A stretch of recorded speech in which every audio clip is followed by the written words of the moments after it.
So we're going to start with a prayer because today has just been, I wouldn't say it was Murphy's Law Wednesday, but it was one of those days where shit just kept exploding. You know, just take a minute to just kind of ground yourself, to breathe. You actually don't have to say along the prayer with me. If you just sort of breathe yourself into the present moment, let go of the past, let go of the future, just be here now.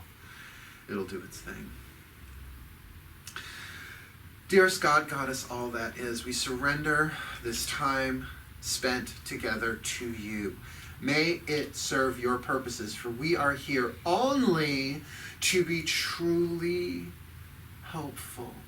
We are here to represent you who sent us, so we don't have to worry about what to say or what to do, because you who sent us are directing us. We are content to go wherever you wish, knowing we do not go there alone, that you go along with us. And that we will be healed as you teach us how to heal. Show us what you would have us do, where you would have us go, what you would have us say, and to whom. That together as one we walk free from this space, really feeling these graces and being true channels of grace, whether we are aware of it or not, but hopefully more aware than we were than when we began. Thank you. So mote it be. Amen.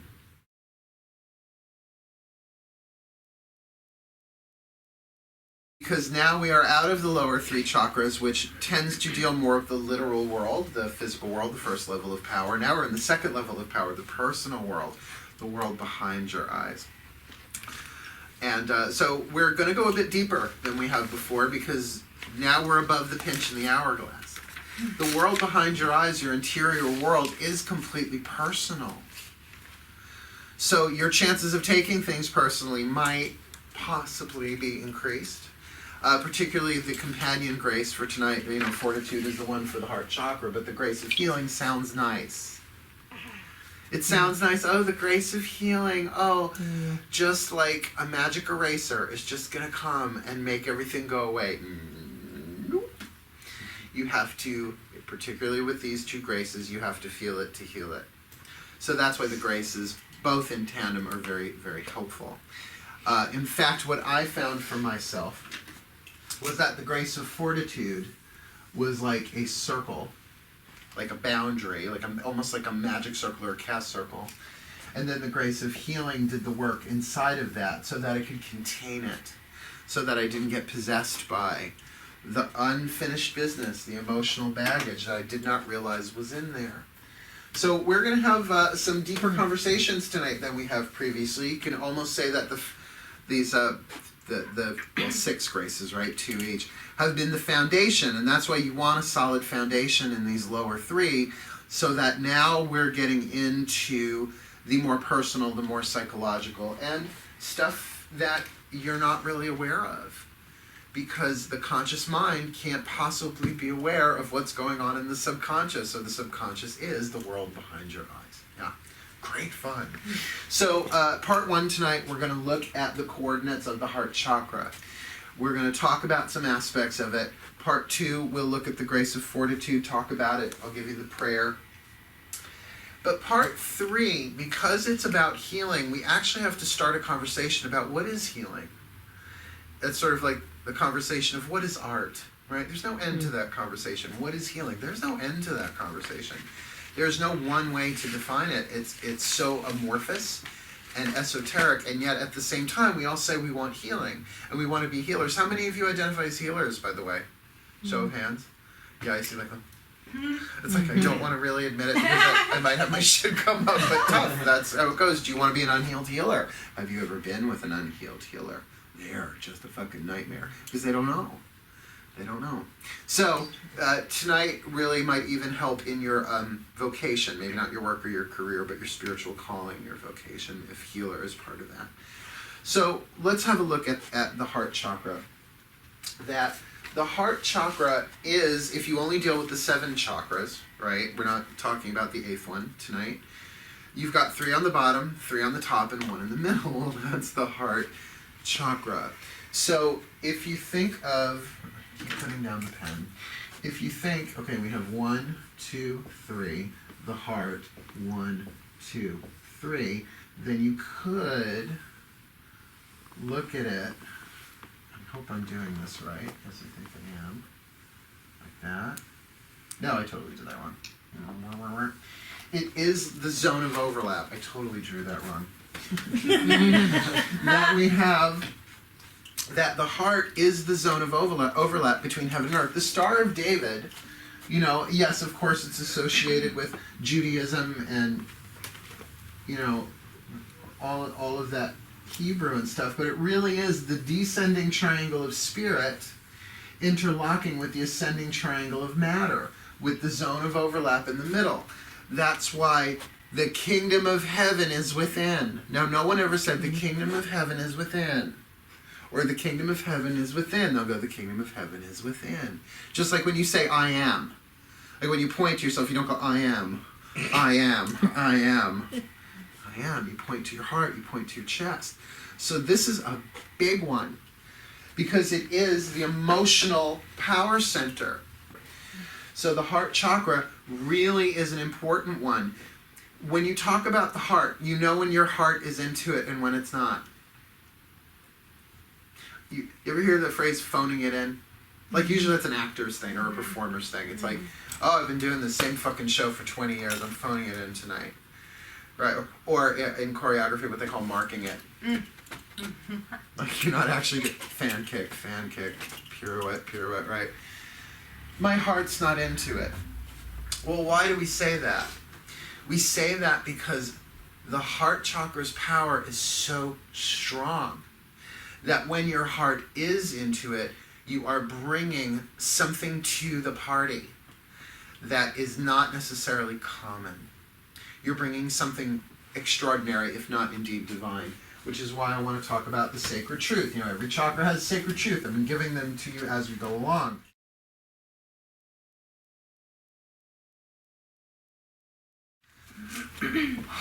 Love is divine power.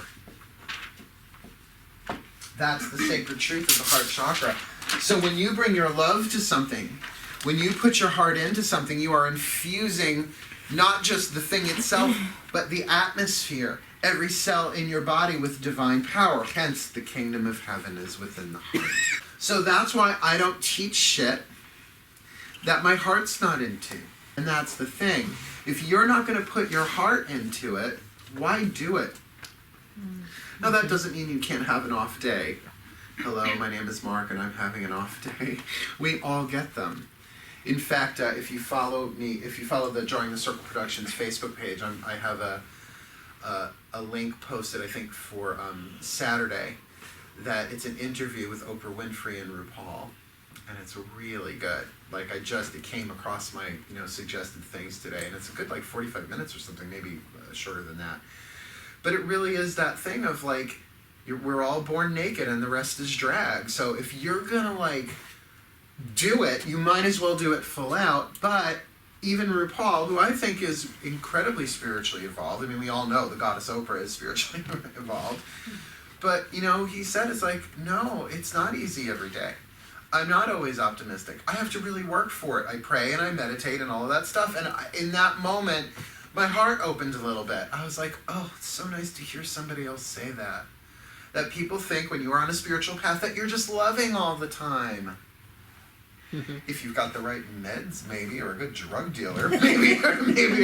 But, everything in this world changes. This is the world of impermanence, right?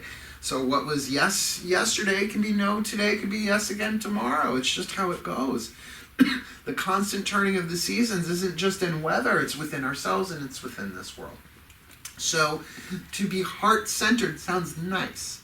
But the amount of work that it takes to keep that heart open, to infuse what you do with divine power, you have to have, again, this word. I've got a better word for it now. I usually say the word scaffolding, right? Or circuitry. Musculature. That's the one that came to me today.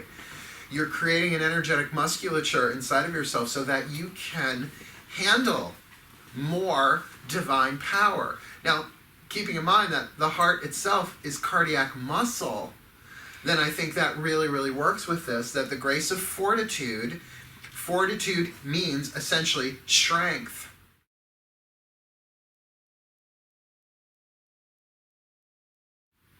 Well, I originally learned the term as intestinal fortitude. Intestinal fortitude means you can pretty much eat anything. That your intestines can handle it. And I have, to a good extent, I've had food poisoning more than any one person that I know. But as a result, I can really fucking eat anything. It's like, I won't say I'm immune to food poisoning. I am not that stupid to tempt fate. But I can say I can pretty much eat anything. I have strong intestinal fortitude in that way. So there's the strength of God at the core of who you are. Who you really are is love. Last night we did the Path of True Love, and that was the first first class / episode was called Introduction. The second one is called Preparation. To get that, your true identity is love, because God is love. You are God. You are the extension of the divine into physical form. So at your core is the Almighty. Now, I'm not going Christian on you all of a sudden. I'm just saying, you are holy. W-H-O-L-Y. Whole and complete, as well as H-O-L-Y. Holy. Sacred. So to be able to channel that takes practice. And the graces we're going to talk about tonight really helped me do that, when really I would rather just give the middle finger salute to the world, which, believe me, I wanted to more these past 2 weeks than I have previously. And we're going to look at why that does that. So just to remember, love is divine power.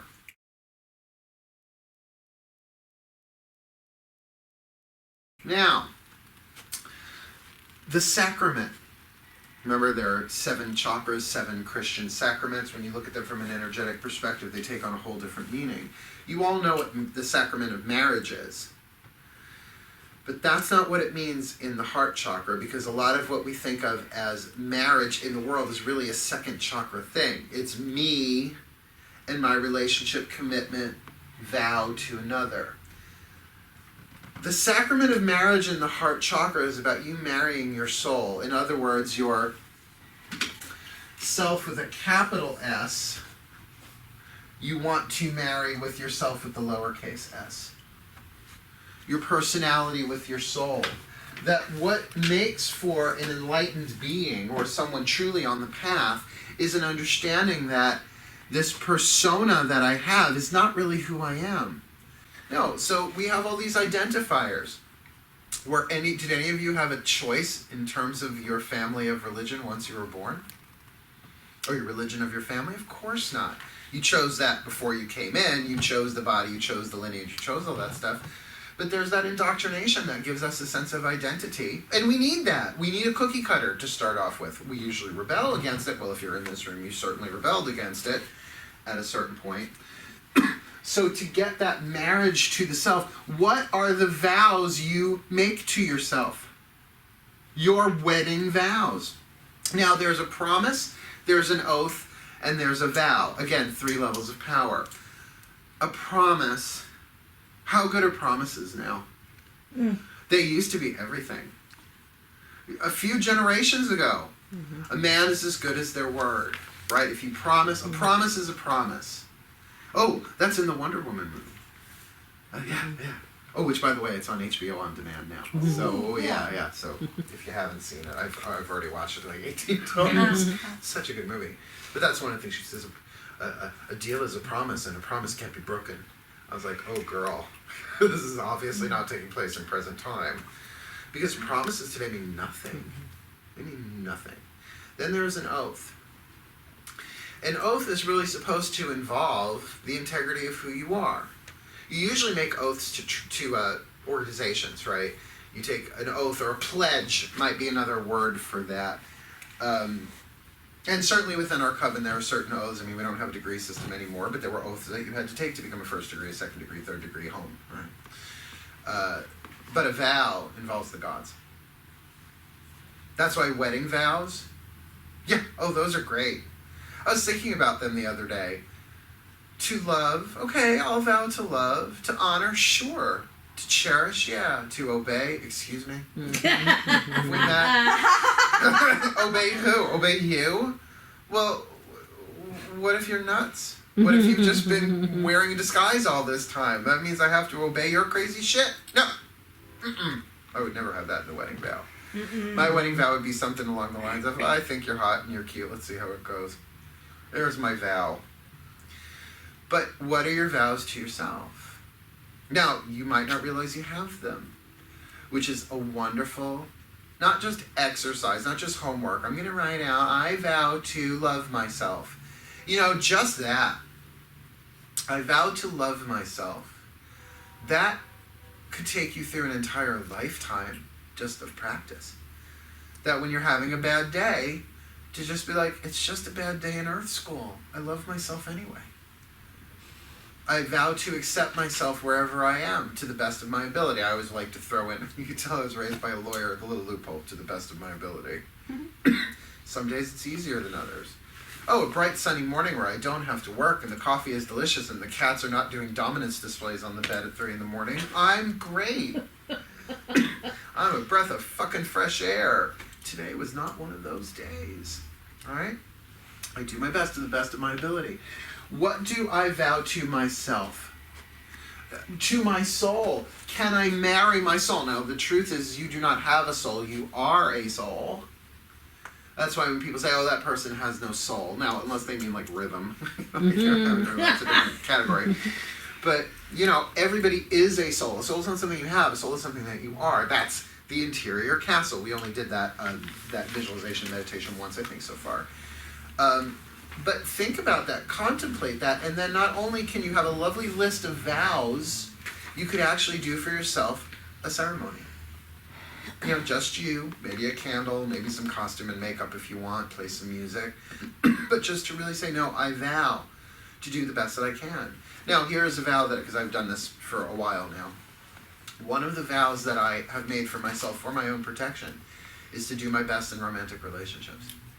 To do my best, no matter how they turn out, because, you know, there's always that other person that you have to work into the equation. Who knows what they're going to do? You know, they love you today, they hate you tomorrow. They're, you know, I've yet to date somebody who is yet at my spiritual level of understanding. It's always been me sort of having to take the high ground that way. I wonder what it would be like to be in a romantic sexual relationship with like a tantric master.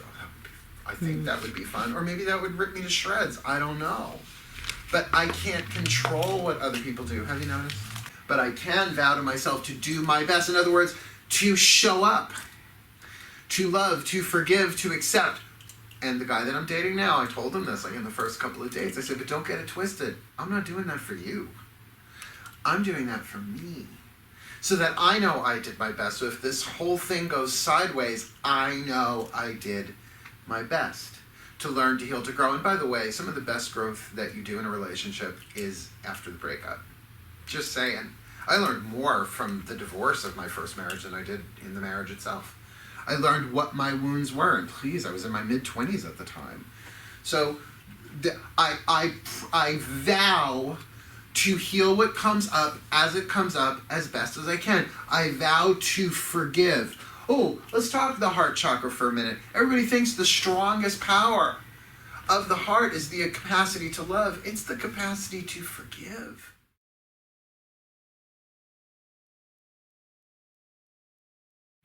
Every time you heal something within your emotional body, we're going to talk about that in part 3, the different bodies. Every time you heal something, you are affecting the quantum field of all of life, not just humanity. Tree life, animal life. It ripples out. There's no end to the quantum field that way. We are all one. And I'm not kidding, we're all one. We are all spirits in human form, and essentially there's only one spirit, there's only one soul. We just talked about that last night. It's like, oh, that word soulmate. Soul makes me want to throw up. The only word that makes me want to throw up in my mouth more than soulmate is twin flame. New age claptrap. You want to meet your soulmate? Look to your left, look to your right, go out your front door. There's only one soul, like mates on a boat, right? So the Course in Miracles calls that tending your corner of the garden. That we're all in this garden, and you gotta pull weeds. You gotta fertilize. You gotta ho, ho, ho. You gotta heal that stuff. What do you think emotional baggage is? Oh, I'm gonna actually make that a question. I'm gonna take it out of rhetorical. What do you think emotional baggage is? I'm putting that into the room. What do you think emotional baggage is? You hear the word. My emotional baggage is Prada and Louis Vuitton. It's designer emotional baggage, which means you've gone to therapy and you've looked at it and you can name it, but you're still carrying it around with you. It's the emotional stuff you haven't dealt with. Because how many of you got bullied in school? And how many of you had the understanding in grade school level, oh, they're just projecting their pain onto me. I'm not going to take that personally. We're all struggling. Be kind. Everyone you meet is in a hard battle, is having a hard battle. No, we personalize it. We take it in, and it adds more psychic weight. Remember, the more psychic W-E-I-G-H-T you have, the more you have to W-A-I-T to manifest the things that you want. It's like dragging a dead animal behind you, and you're wondering why you can't pick up speed. So have fun with this one, fuckers, for the next. But as I said to, I don't name names here, but as I said to this lovely person sitting here, that the idea is that we're doing these so that you will familiarize yourself so you'll be able to call upon any of them at will. And in fact, one of the prayers that we're doing tonight, the prayer for the grace of healing, will be about to be strong enough to channel any of the graces as needed. That this isn't just, oh, I only need this grace. At a certain point you will be, because you want a full body workout, don't you? Do you really just want to work your glutes? So you can't walk. And your legs won't be able to sustain you anyway, right? No, you want the whole body workout. You want all of these graces to move through you. But do you see the importance of the heart chakra then? That if I'm not in emotional harmony,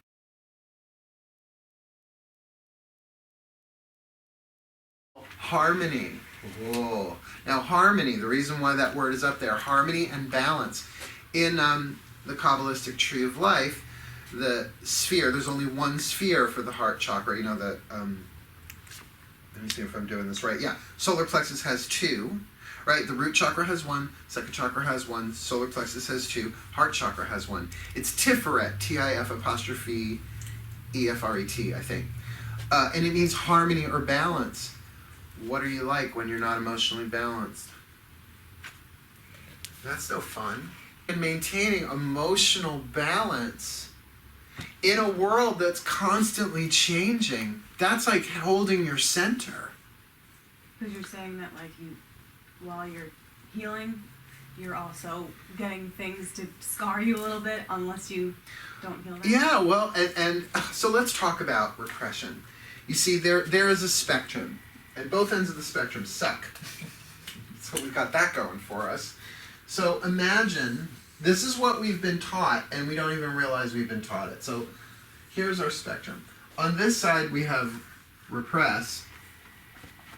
On this side, we have possess. That emotionally, when it comes to the stuff we don't want to deal with, we either get possessed by it, where it takes us over, or we repress it, which means eventually it will possess us. What we're shooting for is not the center. We're shooting for this higher point. That's where emotional balance comes from, to heal it. What does it mean to heal an emotion? You know, there are all these emotional healing spells. Oh, I'm going to do a bath for emotional healing. Well, you better bring a puke bucket. Emotional healing is not like a fart. Oh, it comes up. Because we weren't ready at the moment that the emotion happened to deal with it. Nor were we often given permission as kids. That's why, you know, I am usually attracted to older men. I will date a little bit younger every now and again. If there's a contract there, if it feels, you know, authentic. But then I began to realize it's like, oh no, you're of that generation where you don't feel your emotions. This is not going to work. Unless they've been to hell and back, it really doesn't work. Unless they're in some kind of healing path or therapy or something, it doesn't work. Because how many of you were allowed to just be angry when you were a kid? How many of you were allowed to cry, or did you hear the mantra of my father, Stop crying or I'll give you something to cry about. I always wanted to say, I'm already good, thanks, crazy man. That wouldn't have worked. In other words, we get shamed for our emotions because it makes other people uncomfortable. Believe me, the emotional healing work tree has many branches. There are thousands of different ways to do it, both through the psychotherapeutic as well as the spiritual. Oh, look up rebirthing. Oh, that's some fun shit. Oh, it's a breathing technique that helps you process old emotional baggage. See, because the thing is emotions, if they're not dealt with, not only do they get pushed down, they go into your cell tissue and can make you very ill. Very ill. Very ill. Not just mental, emotional illness, physical illness. Because that energy has to go somewhere. So it goes into the cell tissue and it gets locked in. That's often why when people do dietary detoxes, they get very emotional. And they don't know why. Well, because you were saying, I don't feel well, let me eat a Twinkie. I am sad, give me some chocolate. So great, now you've got it locked in with some sucrose and some glucose in there, so that when it comes up, the whole vibration comes up and you don't understand why you're so damn emotional. So, it's good to have the grace of healing, I'll tell you that, so at least you can say the prayer. I don't know what the fuck is going on, but grant me the grace of healing. See why that grace of humility still comes in handy with all of these? Grant me the grace of humility because I don't know what the hell this is. I was fine 2 minutes ago. I saw a Hallmark commercial and now I want to slip my wrists. Can't be about the, I say to people, well, they pushed my button. I go, it was your button. Just because someone steps on your emotional landmine doesn't mean they're the problem.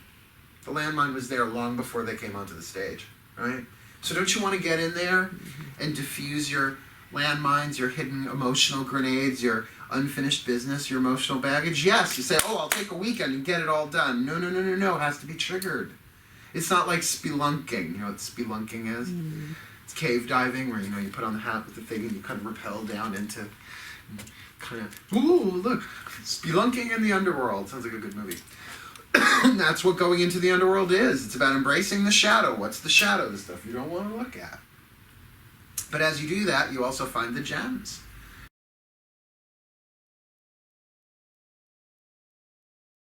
You find the wisdom. So this is beautiful work. But if you think you can get it all done by next week, ooh, I want to see how you do. Good luck. I've been doing this for a very long time. Because, let's draw another picture. Draw me a picture, draw me a picture. Because remember this from other classes, you got the conscious, conscious, the subconscious, and the unconscious. The unconscious is collective. That it's, the way my God said it to me, God, this is 30 years ago, they said, it's issues like tissues. Pull one out, there's another one there. Pull one out, there's another one there. But that's how you eventually start healing everybody. And and I also like the iceberg metaphor. If you melt the tip of the iceberg a little bit, more iceberg comes up. So I would think at a certain point, total enlightenment, total liberation, total freedom, total healing means there's no more ice left to melt. Which is sort of a good metaphor because air condenses into water, thought condenses into emotion, water condenses into ice, emotion condenses into physical form. So the heart chakra being your portal to unconditional divine love, first at least for yourself. There's a healing agent right there. But then also with the capacity to forgive. Now we're going to talk about forgiveness also in the throat chakra because throat chakra is willpower, choices, and decisions. So you have to decide to forgive. You have to choose to forgive again and again and again and again and again. So the good thing about moving into these next 4 chakras is they are the personal. But you might also find, well, but I also have to forgive that person over there. And I'm going to say to you, yeah, you do. But the only reason you know you have to do that, or think you have to do that, or feel you have to do that is because they've triggered some pain within you that was already there. So who are you really forgiving? Who are you really healing? Because if healing worked that way, where I can heal you but nothing's going to change within me, this world would be very different. And really, healing somebody without their free will or permission, that's pretty toxic. So the best that you can do, whether or not they come along, is to love yourself, to heal yourself. Now, I am going to give you an exercise. Louise Hay passed over last year, the head of Hay House International. Her story alone is worth, and there's a movie too, sort of like along the lines of The Secret, You Can Heal Your Life. But there's this exercise in there where you stare into your own eyes into a mirror. You stare at a mirror into your own eyes, and you say, I love and accept myself exactly as I am. And because you're looking into your own eyes, you realize you're lying. So you take a deep breath and you say it again. I love and accept myself exactly as I am. I have seen grown men break down and cry. But we've been looking for love in all the wrong places. We've wanted others to love and accept us exactly as we are, and that's really not fair if we haven't done it ourselves. And that's going to be really essential in this next week for y'all. To really say, I want to kill everybody. I love and accept myself exactly as I am. That's going to make it less possible that you'll actually do it. Because I erased it. Because you have the choice now, instead of to repress or be possessed by it, to actually transcend and begin to heal it, to accept it, to witness it. And the grace of fortitude is going to be I can tell you from personal experience for 2 weeks in this fucker, that the grace of fortitude is what kept my mouth shut when it needed to stay shut. I am Leo rising, and I'm Mars conjunct Leo rising, which means when I am in emotional pain, anger, rage, or wrath, ching, ching, ching, ching, I mean, I almost hissed at people this week. Well, I did behind the wheel of my car. They couldn't see what I was doing. So I treated myself to binge watching Penny Dreadful again, all 3 seasons. If you have not seen Penny Dreadful yet on Netflix, oh my God, it's the best thing I've ever seen. So when I'm telling you that wrath in particular is a very, very toxic, none of the deadly sins are fun. The 7 fun sins, no. The 7 healthy sins, no such thing. Remember, sin just means error. Wrath can destroy relationships. It's lethal to relationships. It's lethal to companies and corporations. What's a wrathful boss like? In other words, they're not dealing with their shit from home, and they bring it into work, and they scream at everybody else. That drives down productivity, and people leave the moment they can. What about a living situation, even if you're not related? If you got a rageaholic in the house, that's no fun. So going forward tonight, after the break, we're going to look at the grace of fortitude. And one of the images that I've been working for, and it's part of the prayer, and again I'm going to paraphrase and I'll write it out on the board, is let this grace of fortitude be like a castle wall around me, to help me contain this so that I can heal it rather than be possessed by it. Because you are going to feel wrath. But remember, this is also a face of wrath. Here, I'll take my glasses off just to dramatize. You know that look? Smile on their face, daggers. That's wrath. That is wrath. Passive aggression is wrath. Passive aggression is wrath. Now, add it with the martyr archetype. Oh, that can ruin a day.